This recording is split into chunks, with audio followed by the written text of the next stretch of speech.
This man is Dick, the vice president of a well-known media company. After appearing in a televised interview, Dick's company plummeted without warning. All stocks and insurance policies lost their value overnight. At the same time, during a family dinner, this woman, Jane, Dick's wife, also informed him that she had quit her job to focus entirely on taking care of the family.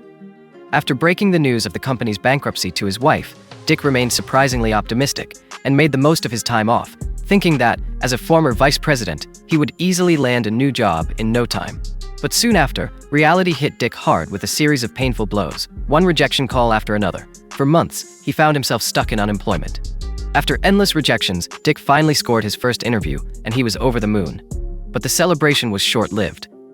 The moment he walked in, he realized he wasn't the only one desperate for a job. He was basically in a gladiator arena of job seekers. And so, the darkest era of this poor man's life officially kicked off. His wife tried to stop them, bless her heart, but the muscle men weren't having it. With no money left to pay the bills, they started repossessing, well, everything. Lawn, gone. Trees, uprooted. At this point, if they could have taken the air, they probably would have. It was time for Dick to face the music. He wasn't the big shot he used to be. He had to swallow his pride, accept that any job was better than no job, and come to terms with the harsh reality. He was no longer Vice President Dick, just regular working-class Dick.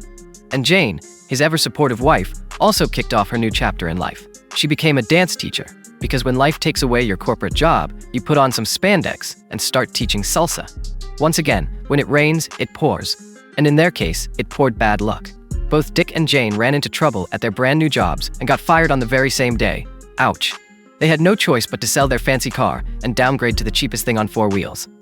As for family dinners, forget the fine dining. It was now all-you-can-eat buffets from the discount section. Things got so bad, even the water got cut off because, well, bills don't pay themselves. They even started selling off everything valuable in the house: furniture, electronics, you name it. But no matter how much they sold, it was never enough to keep their lives afloat.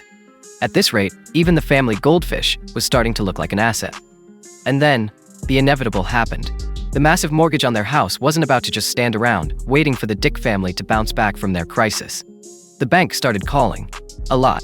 Reminder after reminder, until finally, the hammer dropped. If the debt wasn't paid within 24 hours, the Dick family would be officially evicted. Because nothing quite says rise and shine like a bank notice threatening to kick you to the curb. As the old saying goes, desperate times call for desperate measures. And right at that moment, Dick decided he was done being a regular guy.